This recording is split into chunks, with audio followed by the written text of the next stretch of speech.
تخيل انك لما تحب تسكت طفلك الصغير تضطر انك تغني له اغنية من كتاب غريب، وبتكتشف ان الكتاب اللي غنيت منه الاغنية بيكون كتاب لتحضير الجن. الاغنية اللي بتغنيها مجرد تعويذة من الكتاب. وبنبدأ الفيلم مع العيلة اللي كانت عندها الكتاب ده، واللي بتحاول ساعتها انها تكسر كل مرايات البيت عشان تقضي على التعويذة، وده بيبقى في مقابل ان الجن ما يقدرش يسيطر على ابنه. بس للأسف بيخرج الكيان الشرير ده من المراية وبيموت الأب بأبشع طريقة ممكنة. ولما بترجع الأم عشان تدور على طفلها بتتفاجئ للأسف بشكله الغريب وبيكون ميت. وتمر بعدها السنين وبننتقل لأسرة تانية واللي بتكون مخلفة طفل جديد. طبعا بيكونوا مبسوطين جدا بأول طفل ليهم. وبعد شوية بيخبط باب البيت، ولما بيفتح الزوج بيلاقي إن في صندوق مبعوت له من حماته، وبنكتشف إن الصندوق ده فيه حاجات أختها وحاجات ابنها الصغير واللي للأسف مات، وهي موجودة حاليا في المستشفى بسبب اتهامها بالجنون. وفي وسط الحاجات دي بتلاقي كتاب غريب مرسوم عليه صورة أميرة جميلة. أول لما بتفتحه بتلاقيه مكتوب باللغة العبرية، وكمان بيبقى موجود فيه قطع وأنغام موسيقية، وعشان كده اديته لجوزها لأنه كان متخصص في اللغة العبرية، واللي بيقول لها إن دي عبارة عن ترانيم أشبه بالصلاة بس مش كده. وبيكتشف بعدها من كتاب عنده إنها مجرد ترتيلة أو أغنية دينية، وبعدها بتقدر هي نفسها إنها تفهم الحروف الموسيقية. تبدأ كمان إنها تقول الموسيقى المكتوبة اللي بيسمعها للأسف للطفل. وبننتقل بعدها لنفس العيلة بس بعد 6 شهور، واللي كان ساعتها ابتدى الطفل يكبر، بس للأسف عياطه بيكون زاد جدا، وما كانتش الأم بتقدر تتغلب على العياط ده، لدرجة إنها ما كانتش بتنام غير 45 دقيقة في الأسبوع. بتحاول بعدها أكتر من مرة إنها تسكت ابنها بأكتر من طريقة، وللأسف ما بيقفش برضك عن العياط. وأول لما بيهدى شوية وبتحاول تنيمه بتلاقي السرير بتاعه محتاج يتغير. ساعتها بتفتح الدولاب وبتدور له على الفرش السرير، وبيقع بعدها الكتاب اللي كان موجود في نفس هدومه، بس هي مش بتاخد باله منه. وبعدها بشوية لما بترجع الأوضة مرة تانية بتاخد بالها من الكتاب المرة دي اللي كان واقع على الأرض، وبتبدأ ساعتها إنها تفتحه وتغني الحروف الموسيقية اللي موجودة في الكتاب، واللي بينتشر صداها في كل مكان في البيت لدرجة إنه كسر المراية.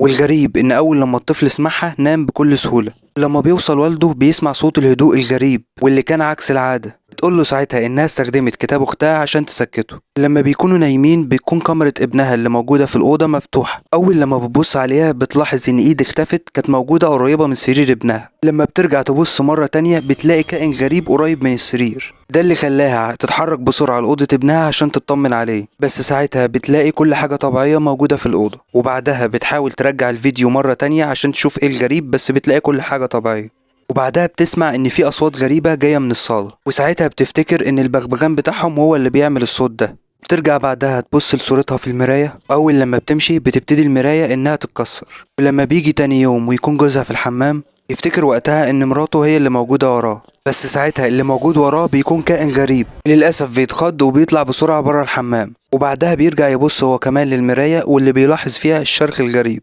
بعدها بتروح ريتش وابنها تعمل شوبينج في المول، وبتلاحظ ان كل الصور اللي موجودة في الكاميرات بتتحول لواحدة عجوزة. فجأة النور بيقطع عن كل المكان، بتضطر انها تشيل ابنها عشان تهرب، بس فجأة بيظهر ليها نفس الكائن الغريب ويبدأ انه يهاجمها. وبعدها بترجع كل حاجة لحالتها الطبيعية وبيطلع انها تهيؤات. وبعدها بتاخد ابنها وبترجع تاني للبيت، بس فجأة بيقطع النور مرة تانية. بتسمع صوت غريب جاي من أوضة ابنها، وكان ساعتها موجود على كتفها. أول لما بتوصل الأوضة وبتبص على السرير بتلاقي إن في حاجة بتتحرك عليه، وأول لما بتقرب منه وتشيل الغطا بتلاحظ إنها مجرد لعبة. بس فجأة الدولاب اللي وراها بيبدأ إنه يتفتح. أول لما بتبص عليه بتخرج منه نفس الست العجوزة، ومش بيكون قدامها غير إنها تخرج بره البيت وتفضل قاعدة مستنية جوزها. وأول لما بيوصل بتبلغه إن في شخص غريب موجود في شقته، وعشان كده بيتحرك بسرعة جوزها للشقة، وبيكون وقتها نفس الست الغريبة موجودة في المراية. بيمسك وقتها قطعة من الحديد عشان يهاجم أي حد هيهاجمه، ويفتش في كل مكان في الشقة بس مش بيلاقي حد. بس فجأة بيسمع صوت غريب، بيبتدي إنه يستخدم الحديدة اللي معاه. للأسف بيقتل بيها البغبغان اللي كان عندهم اللي غصب عنه بيموت. وبعدها ريتش بتقوله إنها حاسة إنها مش كويسة، وده نفس الإحساس اللي حصل لأختها قبل ما تموت ابنها،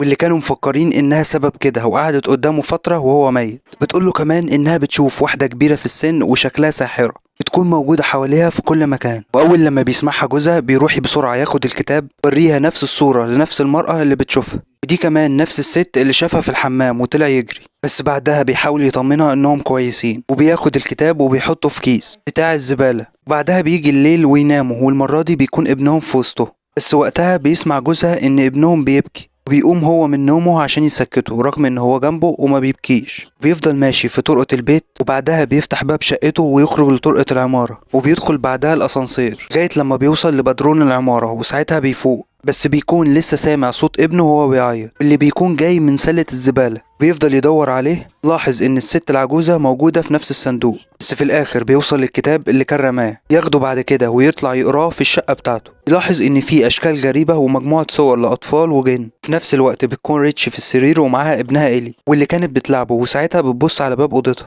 لما بترجع تبص مرة تانية على إيلي ما بتلاقوش موجود. بتبدأ بعدها تدور عليه في كل مكان على السرير، بس فجأة بتظهر ليه جثة طفل غريبة وهي ميتة. بعدها بيرجع ابنها يظهر بشكل غريب. بعدها بيقرر جوزها المرة دي ان ياخد إيلي معاه الشغل عشان تقدر ريتش انها ترتاح، بس بتقرر ريتش انها تروح المستشفى عشان تزور اختها. نفس الوقت بيكون وصل جوزها لكتبة روايات وقصص قديمة. بتفاجئوا ساعتها ان فيفيان اخت مراته تلاقيها بنفس القصة ونفس الكتاب، بس ساعتها كانت فاكراها مجنونة. ولما بتكون ريتش عندها بتقول لها ان امك بعتت الكتاب ايه الحاجات بتاعت ابنك. لما بتسمع فيفيان كده بتقول لها انت غنيتي له.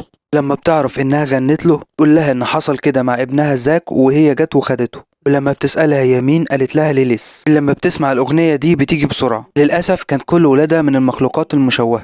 أول لما بتغني الأغنية دي هي بتيجي وبتاخد الطفل وبتحط مكانه واحد من أبنائها المشوهين. ساعتها بتعرض عليها فيفيان إنها تقدر تساعدها بس لازم تخرجها من هنا. وبعدها بيرجع إيلي ووالده مرة تانية للبيت. بتكون ريتش لسه ما وصلتش، ولما بيبص على الحمام بيلاحظ ان كل الحنفيات مفتوحة، عشان كده بيحط ابنه على الارض ويروح يقفل الحنفيات. وقتها بتظهر مجموعة من الكائنات المشوهة، وكان ساعتها إيلي موجود على الارض. يوقعوا الفازة الازاز في محاولة منهم انهم يعوروه. الوقت اللي كان والده في الحمام بيلاحظ ان في كائن غريب موجود معاه واللي حاول انه يهجم عليه، بس بيختفي فجأة. وبعدها بيخرج لابنه وبيلاقي ان مراته رجعت مرة تانية وبتاخد إيلي من على الارض. بيتفاجئ انها مش جاية لوحدها وبتكون معاها فيفيان اختها اللي بتقول لهم انهم لازم يغطوا كل المرايات اللي موجودة في البيت. تقول لهم وقتها ان الكائن اللي هي دفنته مش ابنها، وان ابنها لسه موجود مع الساحرة ليليس المساعدة بتاعتها العجوز اللي هي قتلت جوزها. وبتسألها ساعتها ريتش انهم ازاي يقدروا يحموا ابنهم، فبتقول لهم انهم لازم يهربوا اول لما يشوفوا الست العجوزة. بيجي ساعتها تليفون لجوزها بيبلغوا ان حد يقدر يساعده. وبتفضل ريتش موجودة لوحدها مع اختها ومعاها ابنها في البيت. بيوصل بعدها جون المكان اللي موجود فيه الشخص اللي هيساعده. بيقول له ساعتها انك جبت الكتاب. بعدها بيخرجه من شنطته وبيبدأ انه يقراه. نفس الوقت بتكون ريتش موجودة في أوضة طفلها مع ابنها. بيكون حد بيراقبها. بيقول له ساعتها ان في 3 طقوس هيحصلوا قبل ما ليليس تاخد ابنه. ان الطقس الاول عبارة عن اغنية دي اللي خلت العجوز تيجي بيتهم. كمان بيكون معاها الخدم بتوعها اللي هم عبارة عن مجموعة من الأطفال المشوهين. الطقس التاني بيبقى عبارة عن التضحية بالدم، وده فعلا حصل يوم لما قتل البغبغان بتاعه بس من غير قصده. بيكون كده ناقص الطقس التالت وهو ان ابنه يجيب دم حتى لو نقطة واحدة بس. ساعتها هتاخد ابنه وتسيب مكانه واحد من الأطفال المشوهين اللي كانوا وقتها موجودين على سريره وبيحاولوا انهم يعوروه. بس ساعتها بتفوق ريتش وبتنقذه اللي كان بيعيط ساعتها بشكل مستمر وغريب، وده لأنها خبطت راسه من غير ما تقصد، وده كان ممكن يكون السبب في إنه يخر دم. بعدها بتاخده أختها وبتحاول إنها تهديه. وفي نفس الوقت بياخد جون مجموعة من الأدوات والكلمات المكتوبة اللي هيقدر من خلالها يقضي على ليليس، واللي بيكون شرط عليه وهو بيقراها إنه يكون مؤمن بيها. في الوقت ده بيكون فيفيان موجودة مع إيلي لوحده وبتبدأ تظهر المراية، وبتاخده من السرير بتاعه وبتفضل قاعدة قدام المراية. ساعتها بتكون ريتش موجودة في الحمام. لما بترجع تاني لأختها بتلاقيها بتغني بنفس الكلمات اللي كانت موجودة في الكتاب، وكمان بتكون ماسكة في ايديها إبرة. بتقول لأختها إن يوم لما ليليس تاخد ابنها هتقدر تستعيد ابنها ذكرى.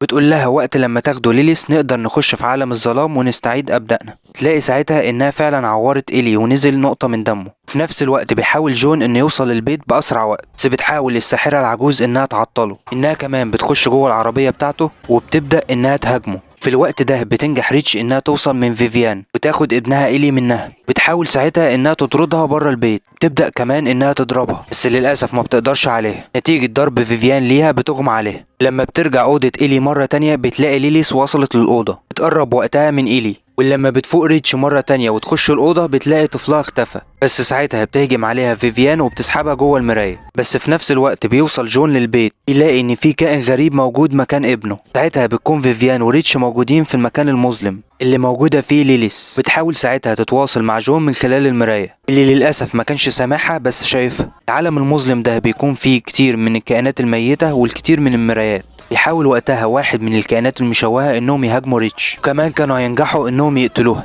بس في الوقت ده بتظهر ليها اختها فيفيان وبتحاول انها تنقذها، وبتقول لها ساعتها انك عشان توصلي لابنك لازم انك تندهي عليه. في نفس الوقت بيحاول جون يجهز الادوات عشان ينقذ مراته. بيحاول يقرب من كل المرايات اللي موجودة في البيت. بتحاول ساعتها فيفيان انها تتواصل مع جون وبتقوله انك لازم تغطي المرايات مرة تانية، بس للأسف ما كانش سامعها. وبتخرج ليه من وسط الضلمة الساحرة العجوز مرة تانية وبتبدأ انها تهاجمه، وكمان تطفي كل الشمع اللي كان موجود معاه. بس ساعتها بياخد الورقة المكتوبة ويبدأ انه يقراها، وما كانتش بتأثر فيها. بس لما ساعة ابتدى يؤمن بالكلمات اللي بيقولها ابتدى فعلا انه يتغلب عليه، وكمان بيقدر انه يموتها لغاية لما بيرجعها للعالم بتاعها مرة تانية ويحبسها جوه المراية. في نفس الوقت بتقدر ريتش انها تسمع صوت ابنها، بتدخل جوه الأوضة اللي كان موجود فيه، اللي كان موجود فيها عدد كبير جدا من الأطفال البشرية. حاول وقتها هي وأختها انهم يوصلوا لولادهم، لغاية لما فعلا بتقدر ريتش انها توصل لابنها إيلي. بس للأسف بتدخل عليهم ليليس وبتاخد منها ابنها إيلي. بس ساعتها بتهجم عليها فيفيان وبتضربها بجزء من المراية، بتديها بسرعة الطفل وبتقول لها انها لازم تهرب. بتبدأ بعدها انها تهاجم ليس اللي للأسف مش بتقدر عليها وبتموتها. وفي نفس الوقت بتحاول ريتش انها توصل لمراية عشان تقدر تخرج لعالمها مرة تانية. للأسف بتلاقي مرايات كتير موجودة في المكان لأسر عديدة. تبتدي ريتش انها تجيب دم من ودانها، كمان المرايات انها تتكسر بسبب الصوت اللي بتصدره ليليس. وبتلحق ريتش انها توصل لآخر مراية قبل ما تتكسر، توصل فعلا لجوزها جون. تحاول ساعتها تخرج ليليس مرة تانية من المراية عشان تهاجمهم، بس بيقدر جون انه يرجعها لعالمها مرة تانية. لما بترجع ريتش تبص للطفل اللي معاها بتتفاجئ ان هو ابن اختها ومش ابنها، وان فيفيان قامت بتبديل الأطفال. وبعدها بيقرر جون إنه يرجع الكتاب مرة تانية، وبيروح لمراته اللي كانت اهتمت بتربية ابن أختها. قرروا إنهم يروحوا مرة تانية عشان يرجعوا ابنهم، واللي كانت ساعتها أختها مهتمة بتربيته في عالم الظلام. بس كده يا سيدي، دمتم في أمان الله. كل اللي وصل للآخر انتوا أحلى وأجدع ناس.